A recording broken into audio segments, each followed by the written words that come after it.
नमस्कार मित्रांनो, कमळी मालिकेतील पुढील भागांमध्ये अतिशय धक्कादायक वळण आपल्याला बघायला मिळणार आहे. कारण कमळीच्या आयुष्यात वादळ आणण्यासाठी नयनताराने अमरला बोलावलेला आहे. पण नियतीने खेळलेला डाव तिच्याच मुली प्राजक्ताच्या आयुष्यावरती उलटणार आहे. हो मित्रांनो, पण ते कशा प्रकारे ते आपल्याला या भागामध्ये बघायला मिळणार आहे. पण त्याआधी जर तुम्ही आमच्या चॅनलला सबस्क्राईब केलं नसेल तर सबस्क्राईब करा आणि व्हिडिओ आवडल्यास लाईक द्यायला विसरू नका. तर आपण पाहतो का इनामदार वाड्यामध्ये सगळेच काही शांत दिसत असलं तरीही नयनताराच्या मनामध्ये एक भयंकर कट शिजत असतो. कमळीला कायमची ऋषीच्या आयुष्यातून आणि या घरातून हाकलून लावण्यासाठी ती एका अशा व्यक्तीला वाड्यामध्ये बोलावते ज्याचं नाव ऐकताच अनेक जुन्या जखमा पुन्हा ताज्या होतात आणि तो म्हणजे अमर.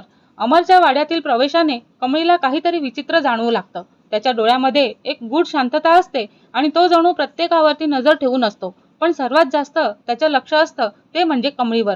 नयनतारा मनामध्येच म्हणत असते की आता कमळीचे आयुष्य उद्ध्वस्त होणार आहे आणि अमर तिचं सगळं सुख हिरावून घेईल.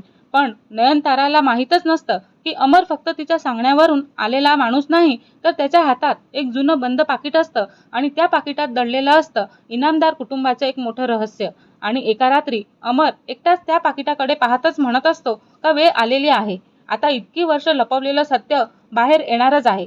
हे बोलणं दाराआडून कमळी ऐकते आणि तिचा संशय अचानकच आणखीन वाढून जातो. इकडे आपण दुसरीकडे पाहतो की अमरची भेट प्राजक्ताशी पण झालेली असते. प्राजक्ताच्या साधेपणाने आणि निष्पाप स्वभावाने तो प्रभावित झाल्यासारखा दिसतो. पण हा खरा भाव असतो की त्याच्या योजनेचा भाग हे कुणालाच समजत नाही. आणि काही दिवसातच प्राजक्ता अमरवरती विश्वास ठेवू लागते आणि तिच्या प्रत्येक अडचणीत अमर तिच्या मदतीला साथ देऊ लागतो.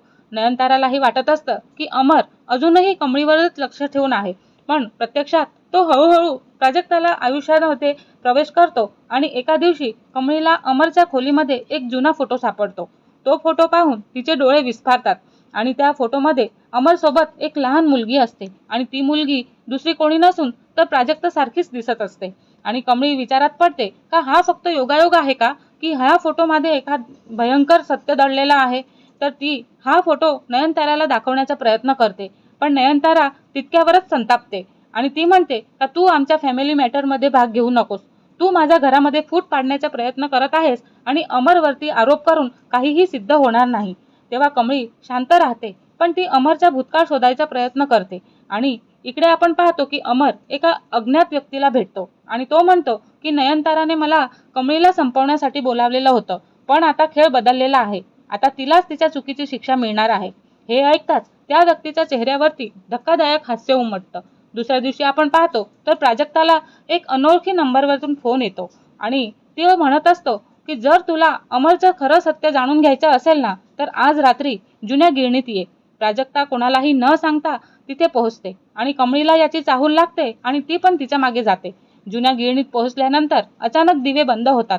अंधारात कोणीतरी प्राजक्ताचा हात पकडतं आणि प्राजक्ता घाबरून किंचाळते. तेवढ्यातच प्रकाश पडतो आणि समोर उभा असतो तो म्हणजे अमर. त्याच्या हातात तेच जुनं पाकिट असतं आणि तो शांत आवाजात म्हणत असतो की आज तुला तुझ्या आयुष्याचं सगळ्यात मोठं सत्य कळणार आहे प्राजक्ता.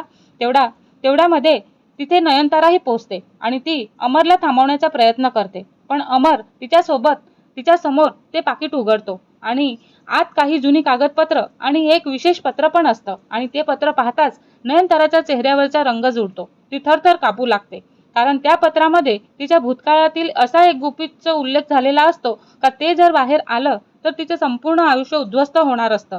कमळीला आता समजतं की अमरचा खरा हेतू कमळीला त्रास देणं नव्हता, पण प्राजक्ताच्या आयुष्यात शिरण्याचाच होता. तर नयनताराला भूतकाळातील पाप जगासमोर आणणं हाच होता. आता हा अजून सर्वात मोठा प्रश्न उत्तरच देत नाही का त्या पाकिटात असं कोणतं रहस्य आहे आणि अमरच्या प्राजक्ताशी काय संबंध आहे. आणि दुसऱ्याच्या मुलीसाठी खड्डा खोदणारी नयनतारा स्वतःच्याच मुलीला त्या खड्ड्यामध्ये टाकते का वाचवू शकेल. हे सगळ्या प्रश्नांची उत्तरं आपल्याला पुढील भागांमध्ये मिळणार आहे, जिथे प्रत्येक क्षणी एक नवीन रहस्य उलगडणार आहे आणि इनामदार कुटुंबांचं भविष्य कायमचं बदलून जाणार आहे. हे सगळं बघण्यासाठी आमच्या चॅनलला लाईक, शेअर आणि सबस्क्राईब करायला विसरू नका. धन्यवाद.